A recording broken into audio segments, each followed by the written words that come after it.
Happy New Year. Now, let's make some resolutions.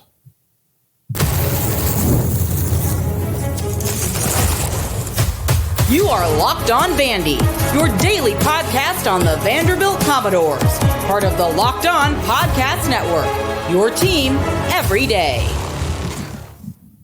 Well, what's up, folks? Welcome into 2025 and welcome into the Locked On Vandy podcast on the Locked On Podcast Network. I'm your host, Corey Burton.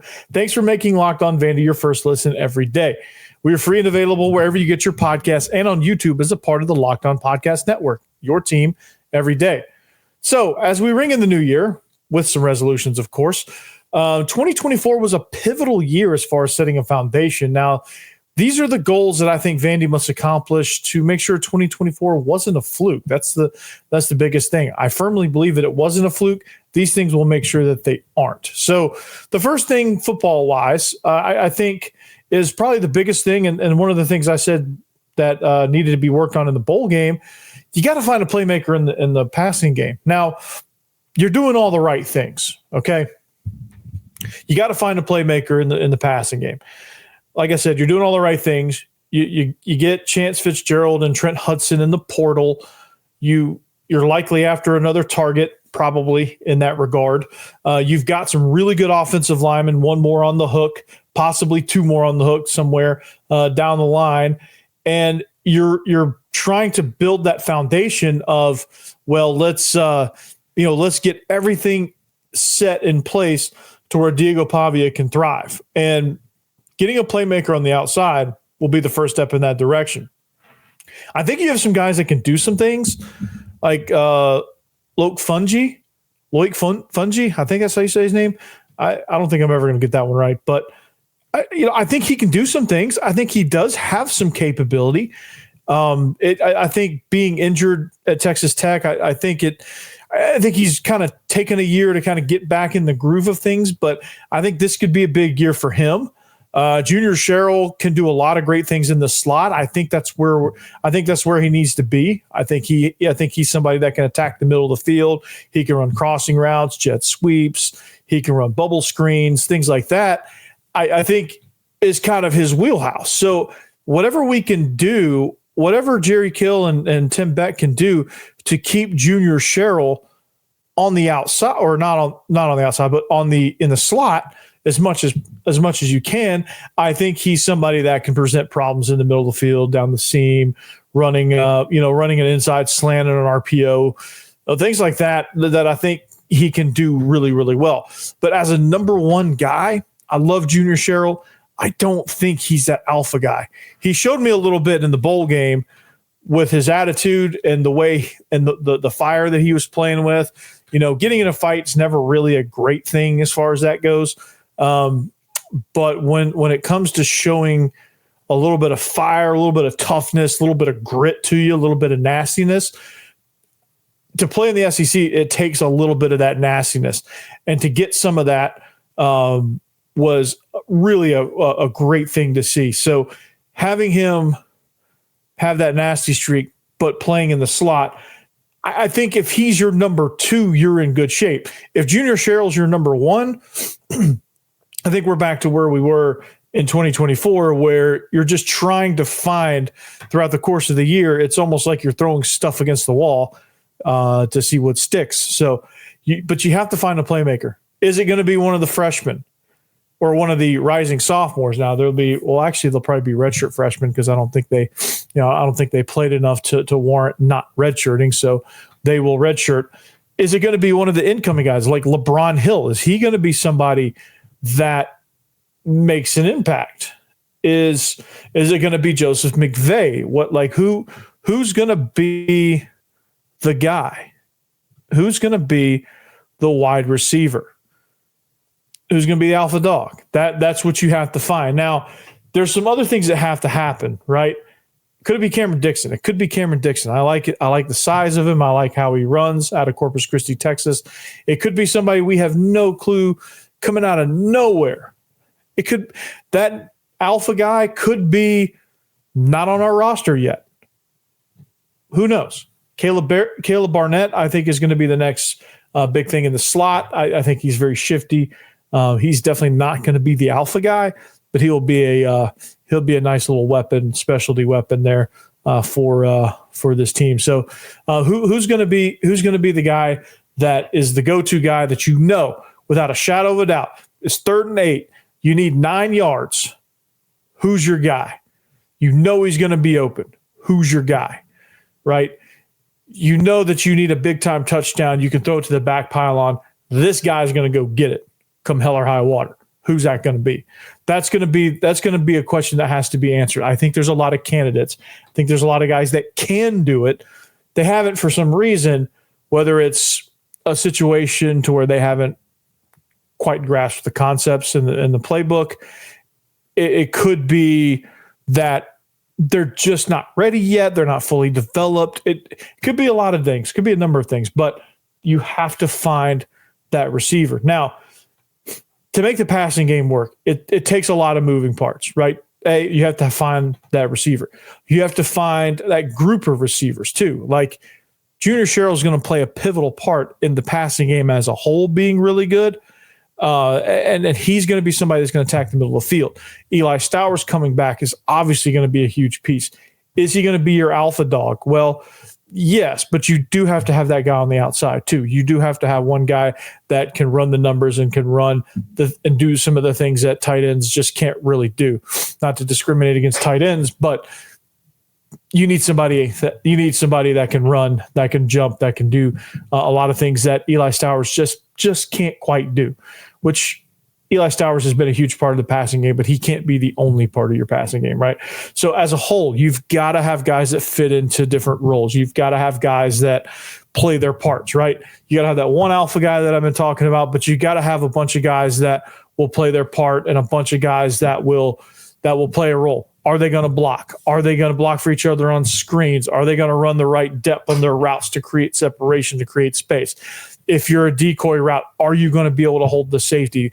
Like things like that also play a huge role in making the passing game what it is and what it should be, right? It's finding that big time playmaker and then complementing him by running good complementary routes and opening things up for yourself, right? You help yourself by helping other people, and it's a really, really, really good thing when your passing game can get going. Now, the other component to that is the person actually throwing the ball. In order to have a good passing game, you have to have a quarterback that's good at throwing the football. And Diego Pavia, if there was a blind spot in his game, I know it's hard to believe that he has blind spots in his game because he played so masterfully, but what teams down the stretch were able to do was they were able to contain him inside the pocket. And we all know Diego Pavia, at least the 2024 version, is not a pocket passer. Will he ever be a pocket passer? I doubt it. Like I think if you're relying on him to be a pocket passer more than 10% of the time, I think you're going to be disillusioned and you're going to be disappointed. So what he has to do is be able to capitalize on that 10% when he's in the pocket and being able to deliver the ball down the field accurately. And most of those times in the pocket, it's going to be quick shot plays like a post or some sort of fade down the, in the red zone, something down the field most of the time if he's going to throw from the pocket. And a lot of times when he throws from the pocket, it's play action. You turn, hand off, and then set up or from under center, or you're in the gun and you do whatever and pull up. Now, where he thrives is he's on the move. He's throwing RPOs. He's throwing quick, or he's, like I said, moving the pocket, throwing things, like corner routes to the back of the end zone, stopping and throwing back across to a crosser, coming from the backside. Like a Cole Spence or that's where Junior Sherrill can thrive, or Fungi can be the guy that runs that comeback, that deep comeback when you sprint out. Like those type of guys, I think, can be pivotal in making this passing game right by giving Diego Pavia some targets. Now, Pavia has to be able to understand. I think one of the things that he didn't understand, his deep ball accuracy wasn't great.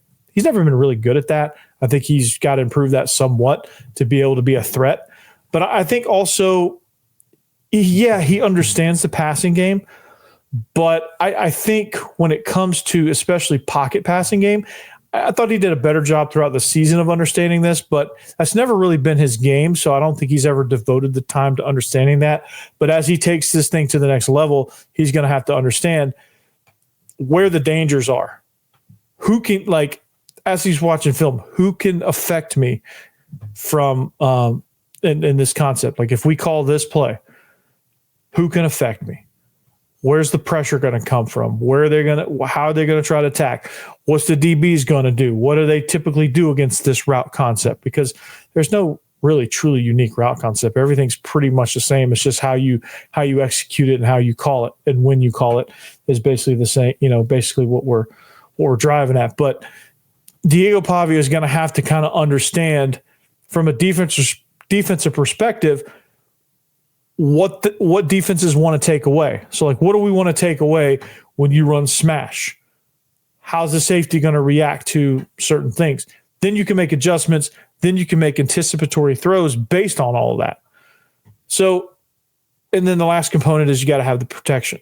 You got to have the guys up front to communicate, to pick up blitzes, to pick up, to be able to protect Diego Pavia, to be able to get him on the edge, to be able to create a run look to where teams are believing that it's a run and you can execute play action. Like, you have to have those guys communicate. You have to have those guys all on the same page, all doing their job on a consistent basis if you're going to have success in the passing game. So find a playmaker that scares everybody. Be a complimentary route runner. So even the playmaker, if there's a route designed to hit the middle of the field and you're not the middle of the field guy, you have to continue to be your playmaker and scare the daylights out of them, because you could also be used as a decoy on certain plays. Like, hey, you're going to draw a lot of attention, which is going to leave this guy open over here.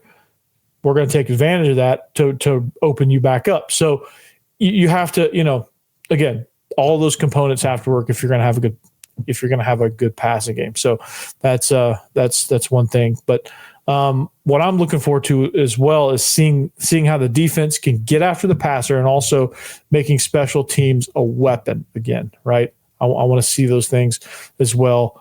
Talking about how Vandy's defense can step it up a notch and really put some heat on opposing offenses. We'll talk about it next. All right. Game time. I love going to live events, whether it's sports, music, theater, comedy, whatever. One of my favorite memories was attending a concert last year. The energy and excitement were unforgettable. I went to Luke Combs. Man, that was great. So now Gametime has made it even easier to get tickets for your favorite events with their new feature, Gametime Picks. This feature filters out the fluff to show you only incredible deals on great seats, so you don't have to waste time searching through thousands of tickets. So recently I was looking at tickets for an upcoming Titans game, right? And I was using the Gametime app, and with Gametime Picks, I found amazing deals and could even see the view from my seat before buying. The super deal was particularly impressive, offering great seats at unbeatable prices. Plus, the app's all-in pricing shows the total cost up front with no surprise fees at checkouts. And the best part, when I won, I got paid instantly. It was great. So take the guesswork out of buying tickets with Gametime. Download the Gametime app, create an account, and use code LOCKEDONCollege for $20 off your first purchase. Terms apply. Again, create an account and redeem code LOCKEDONCollege. That's LOCKEDONCOLLEGE for $20 off. Download Gametime today. What time is it? It's game time. Also, if you are feeling a little off, let's just say you want to start your New Year's off the right. You're on a health kick. Everybody's on a health kick. You're going to the gym. You throw something out of whack, right?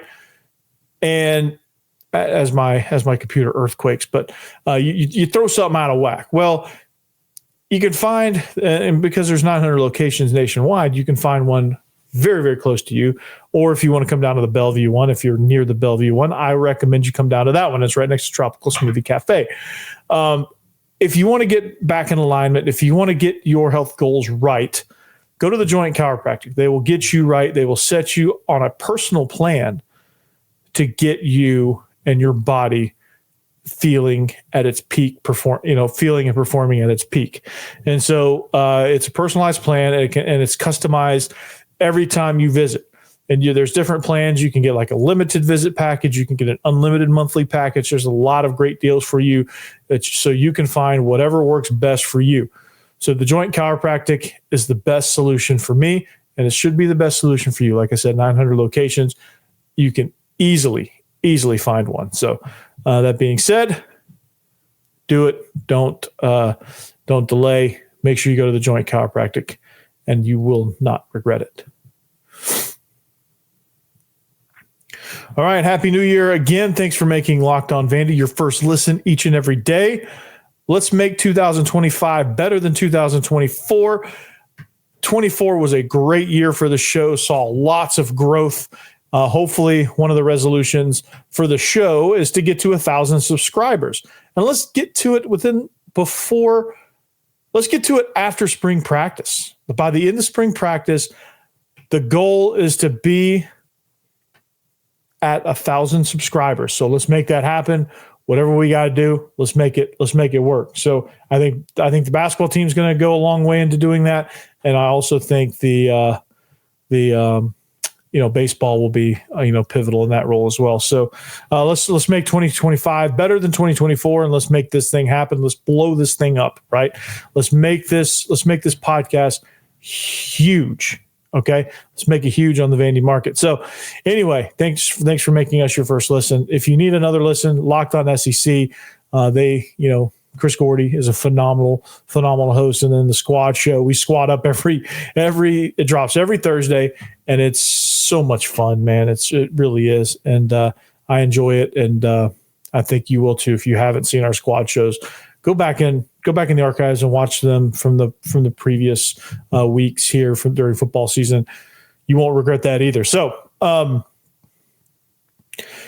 defense, right? I'm really excited about this football team. Talking about offense gets me fired up. I'm a former OC, former offensive coordinator. So of course, offense is going to take precedent on this show.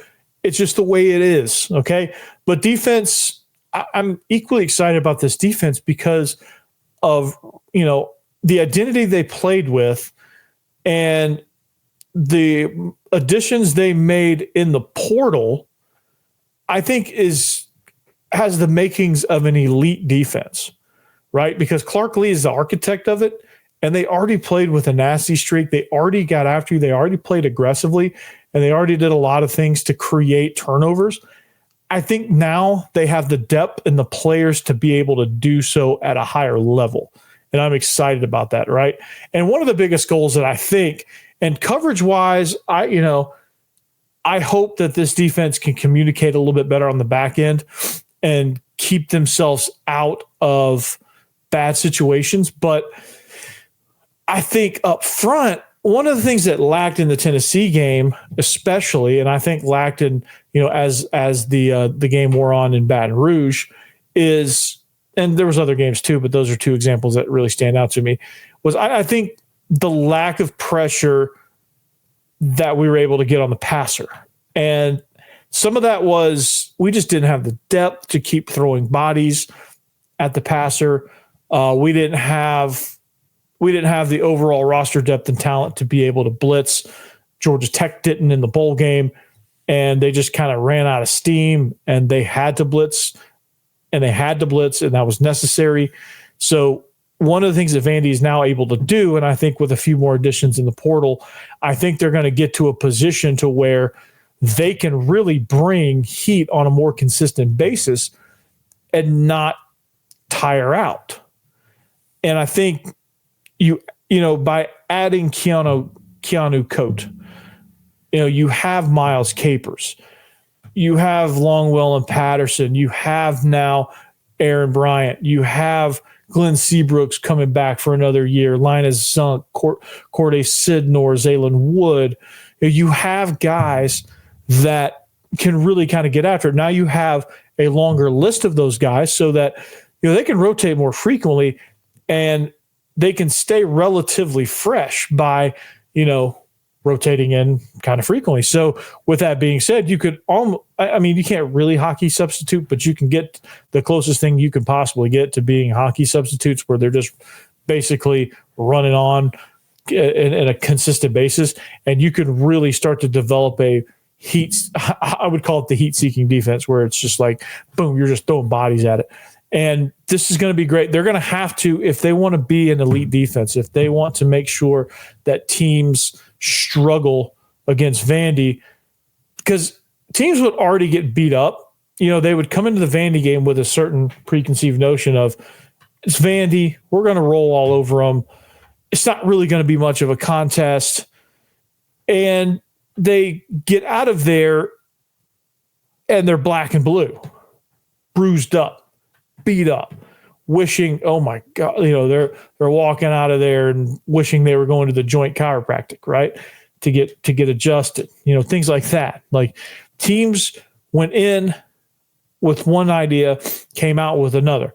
And I think Vandy can further solidify that identity by bringing more constant pressure and by having that depth. So they have a chance to do something special. They have a chance to become a team that is viable in the Southeastern Conference. No longer are they fighting to get out of the cellar each and every year. No longer, and I think this year will be a step in that direction. This will be a pivotal year for them to say, okay, 2024 was a fluke and they're just a last place team, or, hey, Vandy's going to start to rise up the charts, right? They're going to start to turn into what Ole Miss was. Like, Ole Miss was always a decent program that had really bad years, but they were always kind of that middle of the pack. They were always, most years they were pretty good. They'd make a bowl game. And some years, with years in between there that were completely trash. And then, Eli Manning comes along, and then he gets a couple 10-win seasons, and then they have a really big lull between Eli Manning and when, from David Cutcliffe when he got fired until, I think it was Houston Nutt, I think, got them. And then, of course, Hugh Freeze had some blips and Matt Luke, and they kind of went like this. I think Vandy has a chance to kind of get to a level to where they're more in the middle of the pack more consistently. They have a bad year here and there, and then they sprinkle in like a really good year every once in a while where they win like 9 or 10 games. And then, that's the type of program Vandy has a chance to become. And with that, they have to play great complementary football, and they have to keep up the trend of being in a hyper-aggressive team. They have the identity. Now they just need to apply it. And I think that's going to be something that they can most definitely do on a year in, year out basis. And that's going to attract talent. And the talent, as long as the talent keeps cycling in, they're going to be a team that is not easy to deal with. So, man, special teams is going to be huge. You lose Mirko, you lose Julian Ashby, who are 2 all-conference first team, I think second team specialists, but you get 2 more teammates from Washington State. But we're going to make special teams a weapon again next. All right, now it's time for FanDuel, right? I gave you the graphic a little early, but that's okay. The NFL playoffs are almost here. It's not too late to get in on the regular season action with FanDuel, America's #1 sportsbook, because right now, new customers can finish the season strong with $250 in bonus bets if your first $5 bet wins. So FanDuel has so many ways for you to pick up a W. I love betting on which players will score a touchdown. I had a parlay, a same-game parlay with Amon-Ra St. Brown, seven plus catches and a touchdown, and he achieved that, right? Next week's Vikings-Lions game is going to be phenomenal. There's going to be a lot of great prop bets there. There's going to be a great spread bet, as it's probably one of the most important games of the season because it determines winner gets the 2 seed, loser gets the 5 seed. It's going to be really, really good. So there's going to be so much to bet there. So stay tuned for that. And of course, the New Year's Day bowl games too. Lots to bet on within the sport of football. So all you have to do is visit FanDuel.com to join today. That's FanDuel.com for your chance at $250 in bonus bets. Don't waste your hunches. Make every moment more with FanDuel, an official sportsbook partner of the NFL.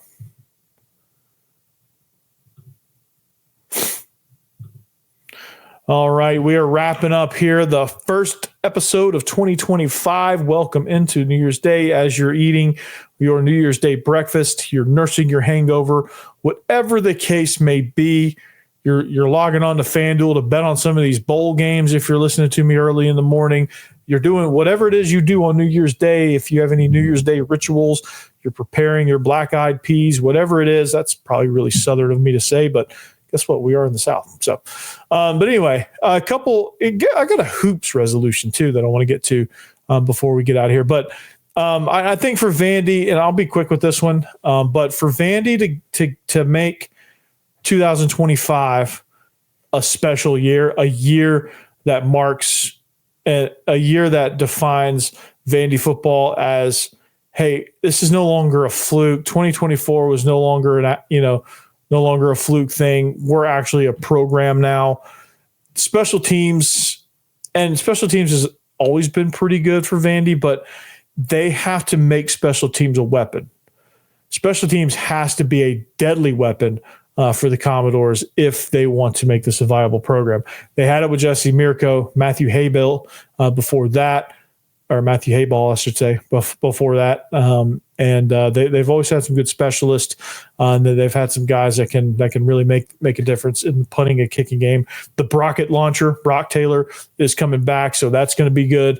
But you get a new punter, so you never know. That's always an adventure with punting. But special teams, people overlook it, but special teams has a chance to really make a difference in the game. Now, when you look at how special teams can affect the game, now it affected the game for Vanderbilt in a lot of ways. With elite punting, you're able to create field position advantages, whereas like you have a good punter, he can really boom it down there and pin them deep. Or if you have a guy that's really accurate, that can make the ball check up and have different levels of spins and things like that.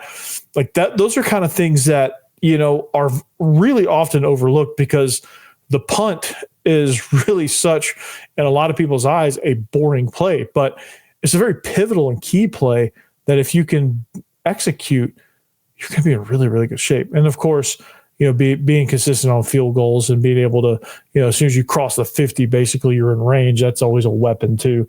And to be able to create, like I said, field position disadvantages for the opponent. And of course, in the return game, creating field position advantages for yourself. So making special teams a weapon, I think they're investing in returners. I think that's what Caleb Barnett is going to be, along with Martell Height. They're investing in specialists that can send the ball down, and I'm sure they're going to invest in their coverage units to make sure that teams can't affect the game through special teams against Vanderbilt. So that's going to be good. But I want to get into hoops real quick. For hoops in this positionless basketball trend that Mark Byington has, this identity, one of the blind spots, one of the deficiencies of this identity and of this style of play is shooting. Vanderbilt, they assembled a lot of talent, but a lot of this talent are guys that can get to the basket. They can create points. They can get into the paint, and they can rebound and get to the basket. Right? They can get to the rim. They can hit the short range stuff. They can create layups from themselves. They're really good passing the ball. But I think where there's a hole in this philosophy is mid range to 3-point shooting. I think it doesn't. It does allow if you have a shooter on your team, but I just don't think Vandy has that sharp shooter that, kind of like what Duke had with J.J. Redick or, Trajan Langdon years ago, where they would just chant automatic. He was the Alaskan assassin, I think is what he was called. But like having a sharpshooter on your team in this style of play, anytime you can get a transition 3-pointer, that's always a backbreaker momentum wise. But if they can learn, and in conference play they're going to be forced to, but I think if they can learn to be a really good shooting team, that they can really kind of make a difference, because if they can create shots, they're going to get open looks from beyond the arc, because teams are going to really have to defend the rim against Vanderbilt. They're going to get some open looks. Probably more. They're probably going to get more open looks in the corner than any other team in America or maybe even than every other team in America combined. Like, they're going to get so many open looks from the corner, and they're going to get so many open looks from random spots behind the three-point arc that if they can learn how to shoot those and make those on a fairly consistent basis, they can really put a lot of pressure on the opponent. And for them to be able to do that, I think will go a long way into forging that identity and creating and recreating those opportunities at the rim, because now they have to defend the entire floor as opposed to, okay, we could just kind of collapse inside the arc and just kind of force them to hit perimeter shots, which they're not good at. And so that's going to be a key for Vanderbilt basketball. So but that's all I got for you today. We have 364 more days of this year that we can talk Vandy sports. So we'll save it for another day.